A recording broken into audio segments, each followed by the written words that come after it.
할렐루야. 여러분이 이 영상을 보고 있을 때 아마 저희 선교팀은 아침을 시작하기 위해서 이제 일어나 있을 겁니다. 지금 마다가스카르는요 베트남보다 6시간 느리니까 아마 지금 이제 여기가 호치민이 11시 30분쯤 되었을 거예요. 그러니까 그 시간으로는 새벽 5시 30분쯤 되었을 겁니다. 오늘은 현지에 있는 노숙자 마을에서 그분들과 함께 예배드리고 또 본격적인 사역이 시작이 됩니다. 남은 선교 일정을 위해서도 계속해서 여러분들이 함께 기도해 주시기를 부탁드리겠습니다. 오늘은 요한복음에 기록된 두 번째 예수님의 기적을 살펴보려고 합니다. 이 사건은 예수님께서 왕의 신하의 그 아들을 고쳐주는 사건입니다.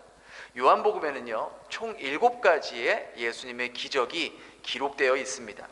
사실 예수님께서 이 7가지 기적 외에 수많은 기적들을 행하셨지만 요한은 예수님의 특별한 이 7가지의 기적을 뽑아 기록했습니다. 요한이 7가지의 기적을 기록한 이유는 유대인들에게 있어서 숫자 7은 완전수를 뜻하는 것이고, 또 그것은 예수님이 하나님만이 하실 수 있는 그 권세와 능력을 가지고 계신 그 하나님의 아들이라는 것과 그 예수님을 믿는 믿음으로 말미암아 영생을 얻게 하려는 목적으로 쓰였기 때문입니다. 오늘 본문도요 그 목적을 우리가 깊이 생각하며 말씀을 살펴보도록 하겠습니다. 이에 앞서서 이제 요한복음 4장 41절과 42절에 보면요 이런 기록이 되어 있어요. 우리 요한복음 4장 41절 42절 함께 읽겠습니다. 시작.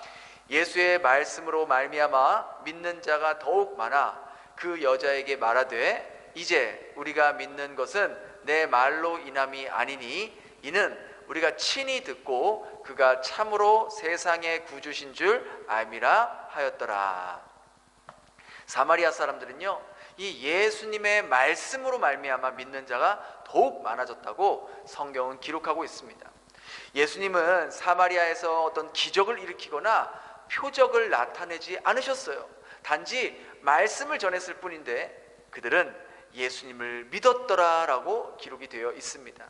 이 말씀은 오늘 등장하는 갈릴리 사람들과는 대조를 나타내고 있음을 의미하고 있는 거예요. 오늘 본문은요 이 기적과 표적을 직접 경험하고 눈으로 봐야지만 믿겠다라고 말하는 자들을 향해 진정한 믿음이 무엇인지 우리에게 말해주고 있는 본문입니다. 오늘 본문 45절을 다시 읽겠습니다. 시작. 갈릴리에 이르심에 갈릴리인들이 그를 영접하니 이는 자기들도 명절에 갔다가 예수께서 명절 중에 예루살렘에서 하신 모든 일을 보았음이더라. 45절에 보니까 갈릴리 사람들이 예수님을 영접했다라고 기록이 되어 있지만 사실 이들이 예수님을 영접한 것은 메시아로 혹은 구원자로 영접한 것이 아니라 기적을 보았기 때문에 영접했다라고 기록이 되어 있어요. 오늘날 이 현대 교회에서도요 예수님을 영접했다는 사람도 많고 예수님을 믿는다고 하는 사람들도 많이 있어요. 그러나 예수님이 행하신 기적을 보고 혹은 내가 원하는 것을 이루어줄 수 있는 분으로 영접하고 믿고 있지, 그 예수님을 내 인생의 구원자로 그리스도로 영접하는 사람은 많지 않다는 것이죠. 그래서 예수님께서 이 왕의 신하의 아들을 고쳐주는 사건을 통해 예수님을 정말 영접한 것이 무엇인가를 우리가 다시 한번 깊이 생각해 볼 필요가 있다라는 거예요. 한 왕의 신하가 예수님을 만나러 이제 가버나움에서 갈릴리 가나까지 걸어오게 됩니다. 그 가나에서 가버나움까지는요 약 한 30km 정도 되는 짧지 않은 거리였어요. 이곳에 이 본문에 기록된 이 왕의 신하라는 이 사람을 원어로 보게 되면 왕과 아주 가까운 사이라는 의미가 담겨져 있습니다. 누가복음에는 이 신하를 로마 백부장이라고 기록되어 있어요. 그렇게 권세가 있고 힘이 있고 높은 관직을 가지고 있었던 이 왕의 신하가 예수님을 직접 찾아옵니다. 그 이유는 바로 자기의 아들이 병들어 거의 죽어가기 때문에 그렇던 거예요. 그는 왕의 측근이었어요. 그러면 그는 아마 힘도 있었을 거고 돈도 있었을 거고 또 인맥도 있었을 것입니다. 그런 그가 예수님을 찾아왔다는 것은 지금 자기가 가지고 있는 돈, 힘, 인맥으로도 자기 아들을 살릴 수 없었기 때문이에요. 그의 외형과 겉모습은 힘이 있고 부와 권세를 가지고 있는 것 같지만 죽음의 문턱에 있는 아들 앞에서는 아무것도 할 수 없는 연약한 인간임을 요한은 말해주고 있는 겁니다. 그렇게 왕의 신하가 예수님을 만나서 자신의 아들이 죽게 되었으니 제발 좀 고쳐주십시오 라고 부탁합니다. 그러자 예수님께서 뭐라고 하십니까? 우리 48절 함께 같이 읽겠습니다. 시작. 예수께서 이르시되 너희는 표적과 기사를 보지 못하면 도무지 믿지 아니하니라. 이 말은 너희는 언제나 보이는 것에만 집중하고 언제나 보이는 것만 따라다니는 자들이다 라고 책망하시는 말씀이에요. 그러자 다시 한번 신하가 간절하게 말합니다. 주님, 제 아이가 죽기 전에 내려오세요 라고 요청하자 예수님께서 딱 한마디로 잘라 말씀하십니다. 가라! 가라! 지푸라기라도 잡는 심정으로 절박한 마음으로 지금 예수님을 찾아온 그에게 가라고 매정하게 말씀합니다. 그러면서 너의 아들이 살아있다라고 딱 잘라 말하는 거예요. 그러니까 가라! 라고 말씀한 거예요. 아마 이 왕의 신하는 예수님께서 직접 자기와 함께 집에 와서 아들에게 안수기도도 하고 뭔가 특별한 일을 해서 병이 낫게 해주기를 바랬을지도 몰라요. 그런 기적을 기대하며 왔는데 기적은커녕 딱 한마디로 잘라내서 돌아가라 라고 하니 신하의 마음이 얼마나 허탈하고 황당했겠어요. 만약 제가 그 신하였다면 저랑 같이 좀 제발 좀 가주세요. 예수님이 기도도 해주시고 함께 같이 와주세요. 어떻게 예수님 말만 믿고 그냥 가겠어요. 그러다 제 아들이 죽으면 어떡해요. 저 그렇게는 못 가요. 저랑 좀 같이 가주세요. 막 그렇게 예수님 보챘을 거예요. 근데 이 신하는요, 그 예수님의 그 딱 말 한마디에 그 말씀을 듣고 그대로 돌아가는 거예요. 근데 여기서 예수님께서 말씀하신 네 아들이 살아있다라는 말을 잘 주목해 보세요. 예수님은요, 가라, 그러면 네 아들이 살아날 것이다. 가라, 네 아들이 살아나고 있다. 그렇게 말씀하지 않으셨어요. 가라, 네 아들이 어떻다고?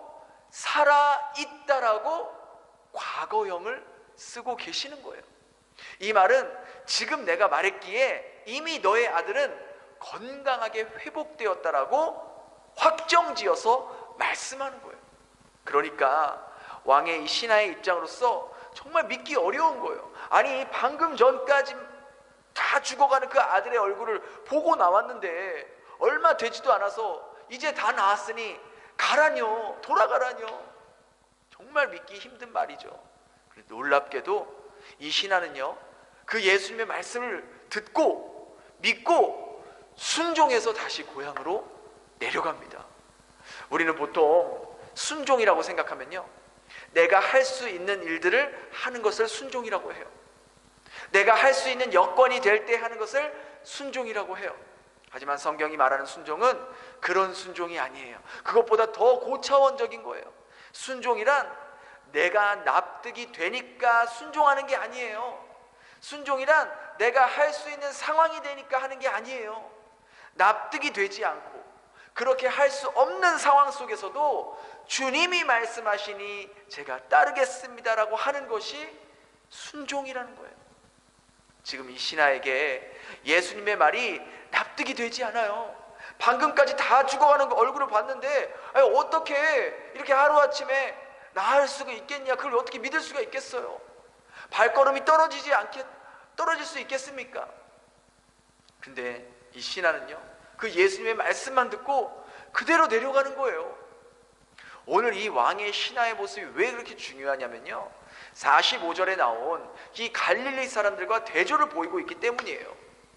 갈릴리 사람들은 표적과 기적을 보고 예수님을 따랐고 또 그것만을 쫓아다니면서 그렇게 예수님을 따라다녔지만 결국 나중에는 그들은 예수님을 떠나게 됩니다. 그러나 왕의 신하는 그런 기적과 표적을 보지 않았어도 주님의 말씀만을 믿고 고향으로 내려갑니다.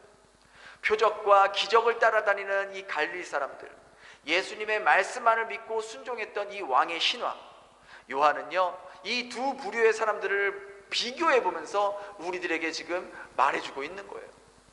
여러분, 우리는 하나님이 만드신 피조물이에요. 우리가 창조주가 아니라고요. 근데 많은 경우 우리는 창조주의 그 심보를 가지고 있어요. 내가 원하는 대로 일이 진행되고 내가 기도한 대로 결과가 나와야 한다고 생각하고 있거든요. 근데 이거는 창조주만이 할 수 있는 일이에요. 우린 피조물이라고요. 우리의 위치를 알아야 돼요. 내 인생이 내 마음대로 내 생각대로 되지 않는 것은 어쩌면 당연한 거예요. 우리는 창조주가 아니니까요.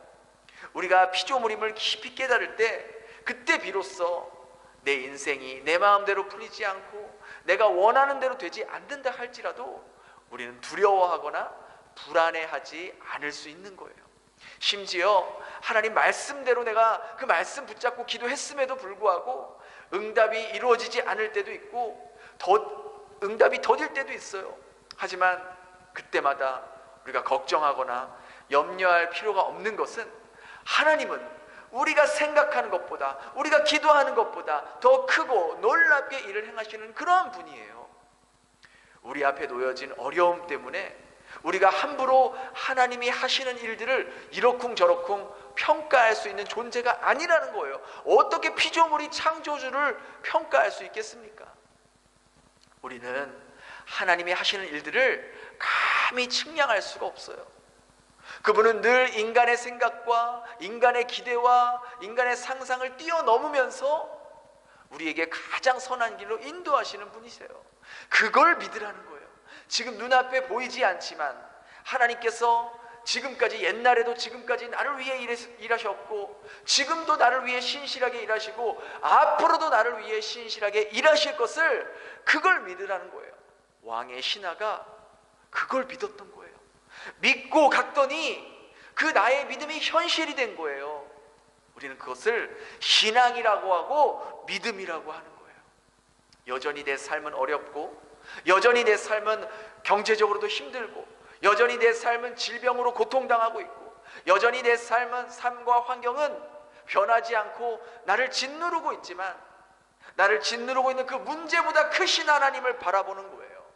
그럼 그 문제는 아무것도 아닌 것처럼 보여지게 된다는 것이죠. 여러분들은 어떠신가요? 여러분들은 예수님을 나의 삶의 구원자로, 내 삶의 주인으로 진정 믿고 살아가고 계십니까? 아니면 예수님을 내 삶의 기적을 베풀어 주시는 분, 내 소원을 이루어 주시는 분, 나를 세상적으로 잘되게 해주시는 그런 분으로만 여기며 그런 기적을 쫓으며 살아가고 있습니까? 여러분들도 주님을 믿고 주님께 간구하는 것들이 분명 있을 거예요. 그것을 위해 1년, 2년, 5년, 10년 동안 기도하고 노력했는데 여전히 그 기도 응답이 안 되고 있는 것들이 분명 있을 거예요.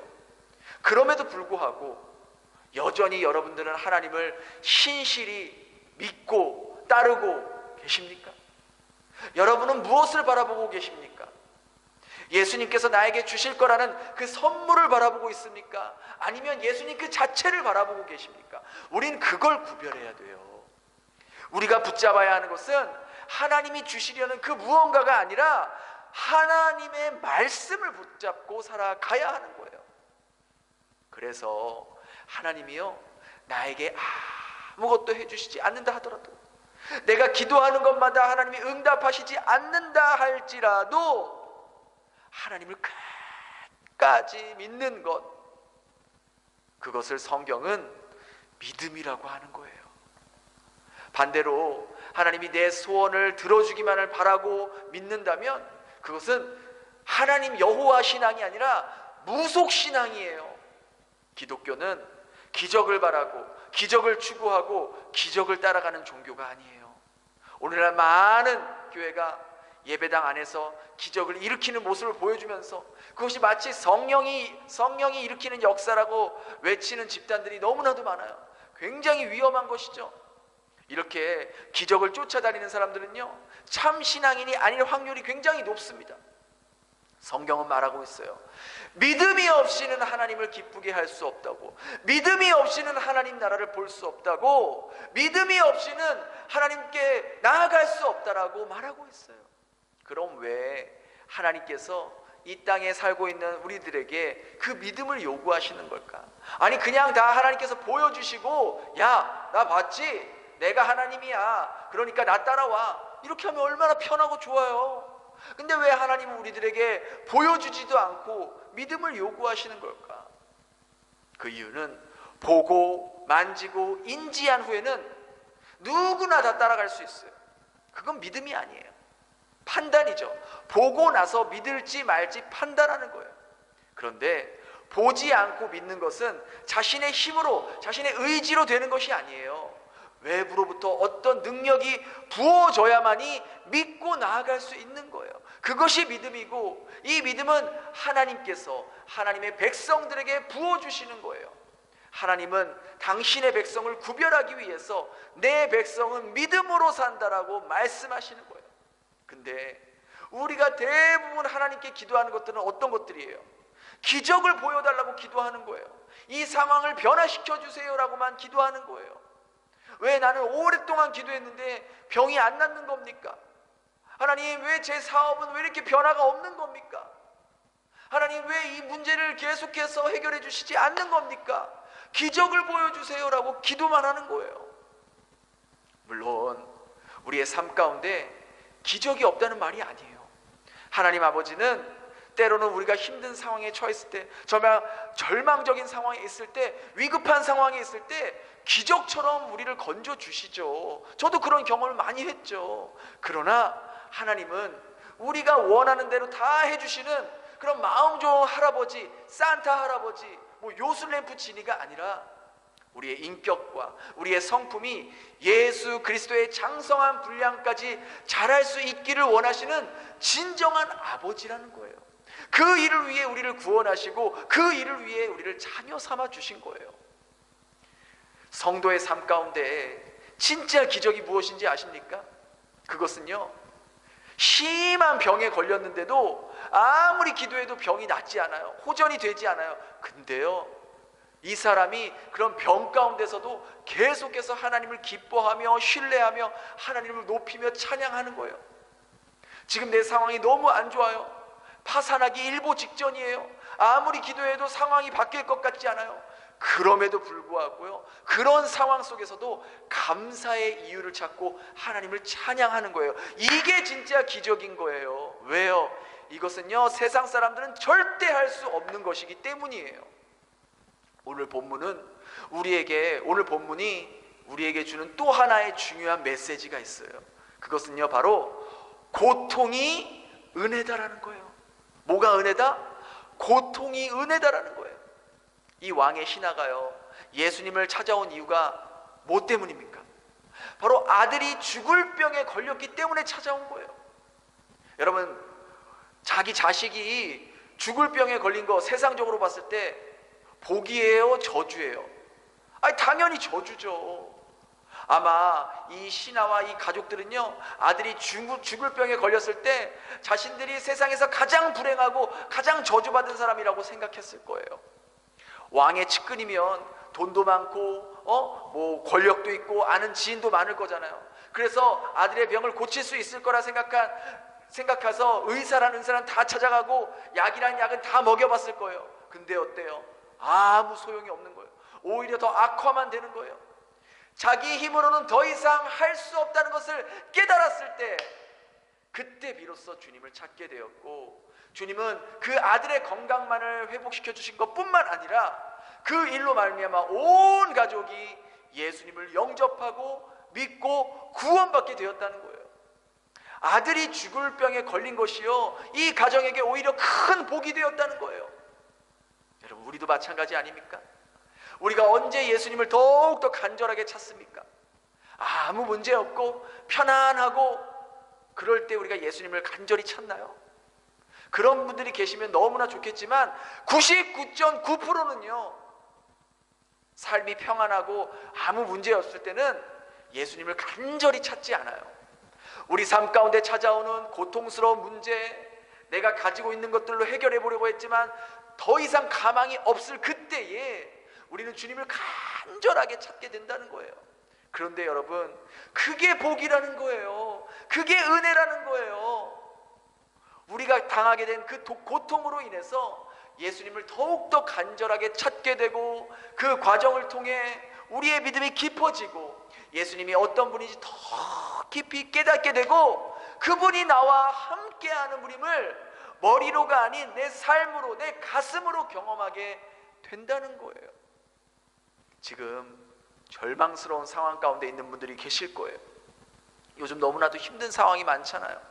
사업이 너무나도 힘들고 고통스러워서 다음 달 월세 어떻게 내야 되나, 애들 학비 어떻게 마련해야 되나, 당장 거래처에 지불해야 할 돈을 어떻게 마련해야 되나, 직원들 밀린 임금 어떻게 지불해야 되나, 점점점 내 몸이 악화되고 있고 아무리 치료해도 차도가 없는데 어떻게 해야 되나, 한번 틀어진 관계, 남편과의 관계, 아내와의 관계, 부모와의 관계, 자녀와의 관계, 사람들과의 관계가 도무지 회복될 기미가 보이지 않고 더 골이 깊어지는데 어떻게 해야 되나, 내 힘으로, 내가 가지고 있는 리소스로 모든 것을 해결해 보려고 했지만 도무지 해결되지 않는 이 상황, 이 힘듦, 이 어려움을 만난 분들 혹 이 자리에 계십니까? 그렇다면 이 시간 우리가 간절히 주님의 은혜를 구할 수 있길 바랍니다. 주님의 긍휼을 구할 수 있길 바랍니다. 주님께 내 삶을 모두 다 의탁할 수 있길 바랍니다. 여러분, 주님께 맡긴다는 것은요, 우리가 조금 기도해보고 상황 지켜보다가 내가 원하는 대로 이루어지지 않으면 다시 돌아서는 그런 게 맡기는 게 아니에요. 맡긴다는 것은 내가 기대했던 결과가 나오지 않는다 할지라도 끝까지 주님 말씀에 순종하는 거예요. 내가 생각했던 대로 일이 흘러가지 않아도 계속해서 주님의 방법대로 내가 선택하고 행동하는 것, 그것이 주님께 맡기는 거예요. 그러할 때 우리 삶 가운데 역사하시는 주님의 손길을 경험하게 된다는 거예요. 지금 이 시대에도 사람들은요, 계속해서 기적과 표적을 구합니다. 뭐 하나님 보여줘봐, 보면 믿을게, 보여줘봐, 내 병이 나으면 믿을게, 내 문제가 해결되면 믿을게, 내 사업이 회복되면 믿을게. 이처럼 기적과 표적을 구하는 세대입니다. 그런데요, 그런 사람들이 정말 기적을 보여주면, 상황이 바뀌면, 병이 고쳐지면, 경제가 나아지면 예수님 믿을까요? 대부분 그렇지 않아요. 예수님 당시에도 그렇게 많은 기적들을 보였지만 정말 지금 보면은 뉴스 토픽감, 전 세계의 SNS, 페이스북에, 인스타에 막 난리가 날 그런 기적들을 보여줬지만 그들은 믿지 않았어요. 그들은 예수님을 구원자로 영접하지 않았고 그저 나를 잘 살게 해주고 잘 먹게 해줄 수 있는 그런 존재로만 여겼던 거예요. 오늘날도 똑같아요. 기적을 보고 믿는 사람은 극히 드물어요. 그래서 주님께서 이렇게 말씀하셨잖아요. 너희가 나를 쫓는 것이 아니라 내가 주는 빵을 보고 쫓아오는 것이다 라고 말씀하셨잖아요. 하지만 우리 하나님의 자녀들은 달라야 돼요. 믿으면 너희가 하나님의 영광을 보리라. 믿음이 없이는 하나님을 기쁘시게 하지 못한다. 너희는 먼저 믿음으로 그의 나라와 그의 의를 구하라. 그리하면 이 모든 것을 너희에게 더하시리라. 하나님께서 사용하신 사람들은요, 손에 잡히는 것 없었고 보증수표 하나 없었지만 하나님의 말씀만 믿고 순종했을 때 하나님은 그들의 삶 가운데 하나님만이 하실 수 있는 일들을 이루어 가셨어요. 우리 역시 이 성경에 기록된 하나님의 말씀을 쫓아 살아가는 자들입니다.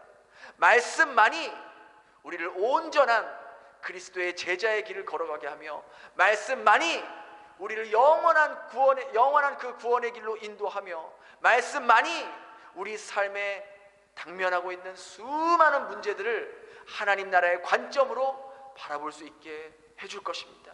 기적을 봐야 믿는 것이 아니라 말씀을 따라 사는 믿음의 삶을 통해 하나님의 역사하시는 기적을 경험할 수 있는 2026년 새해가 될 수 있기를 예수님 이름으로 축원합니다. 우리 이 시간 다 같이 함께 찬양으로 고백하면서 또 기도하는 시간 갖도록 하겠습니다.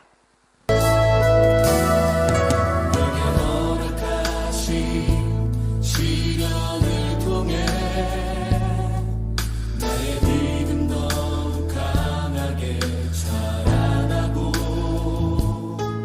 험한 산과 골짜기 지나는 동안 주께 더 가까이 나를 이끄시네. 내가 겪는 시험이 어렵고 힘겨워도 내 주님보다 크지 않네.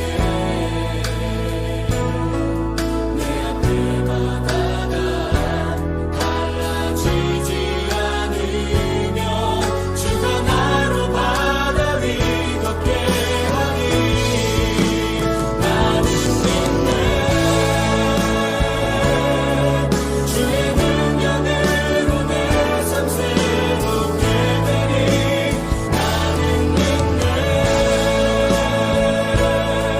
주의 능력으로 담대히 나가리라. 주와 함께 싸워 승리하리라. 날마다 믿음으로 나 살아가리. 나는 믿네. 주의 능력으로 내 삶 새롭게 되니 나는 믿네. 주의 능력으로 담대히 나가리라. 주와 함께 싸워 승리하리라. 날마다 믿음으로 나 살아가리. 날마다 믿음으로 나 살아가리. 우리 이 시간 오늘 말씀을 기억하며 함께 기도하기를 원합니다. 나의 신앙은 기적을 쫓아다니는 신앙이었는지 아니면 하나님의 말씀을 근거로 두는 신앙이었는지 돌아볼 수 있게 하여 주시옵소서. 만일 나의 신앙이 그동안 기적을 쫓았고 나의 소원만을 쫓았고 내 인생만을 쫓았다면 이제는 다시 말씀으로, 오직 말씀으로 돌아올 수 있게 해달라고. 그동안 하나님을 나의 꿈을 이루는 도구로 이용했다면 나의 정직하지 못했던 그 마음을 이 시간 깨끗하게 하여 주시고 다시 한번 눈에 보이지 않지만 그것을 믿고 실상으로 받아들이는 정말 성경이 말하는 믿음을 소유하는 자가 될 수 있게 해달라고 우리 이 시간 함께 동성으로 함께 같이 기도하겠습니다. 함께 기도합니다. 하나님, 그렇습니다. 주님, 오늘 말씀을 통해서 저희들의 신앙이 그동안 어떤 신앙이었는지 돌아보게 됩니다. 저희들은 정말 하나님을 잘 믿고 있다고 착각했고 하나님을 믿는 믿음이 좋다고 생각했지만 그동안 저희들의 믿음은 예수님의 기적과 예수님이 나를 통해서 원하시는 나의 원함을 들어주는 그러한 모습으로만 믿고 있었던 저희들의 부족한 모습을 용서하여 주시옵소서. 주님, 기적이 없어도 내 삶에 표적이 없어도 놀라운 일이 없어도 주의 말씀만을 믿고 나아갈 수 있는 저희들이 될 수 있게 도와주시옵소서. 주님, 말씀할 때 저희들이 순종할 수 있는 자들이 되게 도와주시옵소서. 비록 그것이 내가 지금 당장 할 수 없고 또 그런 상황이 되지 않지만 주님께서 말씀하신다면 네, 제가 여기 있습니다. 주님 말씀하신 데 순종하겠습니다라고 주님 앞에 고백할 수 있는 저희 모두가 될 수 있게 도와주시옵소서. 또한 저희들의 삶 가운데 어려움과 힘듦과 고통을 통해서 더욱더 주님을 찾게 하여 주시고 더욱더 주님 안에서 저희들이 성장하고 믿음이 깊어지고 저희들의 인격과 성품이 예수님을 닮아갈 수 있는 저희들이 될 수 있도록 주님, 그 고통까지도 주님 저희들을 위해서 사용하여 주시옵소서. 그리고 저희들 역시 그 고통을 통해서 주님을 더욱더 깊이 만날 수 있는 인생이 될 수 있도록 인도하여 주시옵소서. 우리 마다가스카르 선교 일정을 위해서 함께 기도합시다. 이제 내일부터 본격적인 사역 일정을 소화하게 되는데 모든 팀원들이 성령으로 하나 되어 일정을 소화할 수 있도록 악한 막이 일체 틈타지 못하도록 오고 가는 모든 일정과 차량과 비행기를 지켜주시고 하나님의 영광이 드러나는 선교 일정이 되게 해달라고 우리 시간 합심으로 통성으로 함께 같이 기도하겠습니다. 함께 기도합니다. 하나님, 그렇습니다. 이제 저희들 선교 상황 가운데 있습니다. 주님, 모든 팀원들이 성령으로 하나 될 수 있게 도와주시옵소서. 악한 마귀가 틈타지 못하게 도와주시옵소서.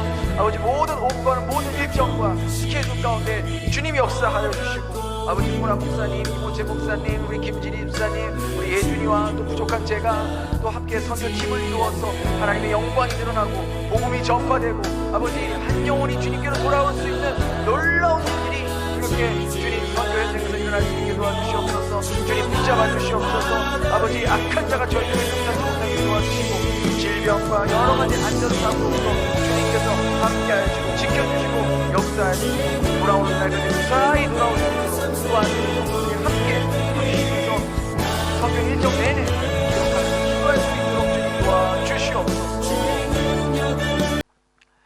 하나님 감사합니다. 오늘 말씀을 통해 다시 한번 저희들의 믿음을 돌아보게 됩니다. 저희들은 많은 경우 저희들의 소원과 소망을 이루어주는 예수님을 믿고 있는 것을 믿음으로 착각하며 살았습니다. 하지만 성경이 말하는 믿음이란 내 삶에 기적이 없어도, 놀라운 일이 없어도 이 성경에 기록된 말씀이 있기에 이 말씀을 쫓아 순종하며 사는 삶이 믿음의 삶임을 깨달았습니다. 이제부터 저희들 역시 마음에 내킬 때만 순종하는 것이 아니라, 내가 할 수 있는 상황이 될 때만 순종하는 것이 아니라, 내 마음에 내키지 않을 때에도, 내가 할 수 있는 상황이 아니더라도, 주님 말씀하시면 때로는 이해가 되지 않는다 하더라도, 내가 도저히 할 수 없는 상황이어도 주님께 순종할 수 있는 자녀들이 다 될 수 있게 도와주시옵소서. 그리하여 믿음으로 순종함으로 주님의 일하심을 경험하게 도와주시옵소서. 또한 지금 저희 선교팀이 마다가스카르에서 선교 일정을 보내고 있습니다. 주님, 악한 영이 일체 틈타지 못하도록 주님 막아주시고, 모든 일정 가운데 하나님의 선한 손길이 함께하여 주시고, 하나님의 영광만이 드러나는 선교 일정 될 수 있도록 은혜 내려주시고, 또한 호치민에 있는 모든 성도들이 일정 내내 함께 한 마음으로 선교팀을 위해 끝까지 기도할 수 있도록 그 마음을 만져 주시옵소서. 이제는 우리를 위해 십자가에 달려 죽으시고 부활하신 예수님의 사랑과 독생자 아들을 아낌없이 보내주신 하나님 아버지의 무한하신 은혜와 성령의 교통하심이 오늘 나와 예배드리며 말씀을 따라 순종하는 믿음을 소유하기로 결심한 주의 자녀들 머리 위에 이제로부터 영원까지 함께 하시길 예수님 이름으로 축원합니다. 아멘.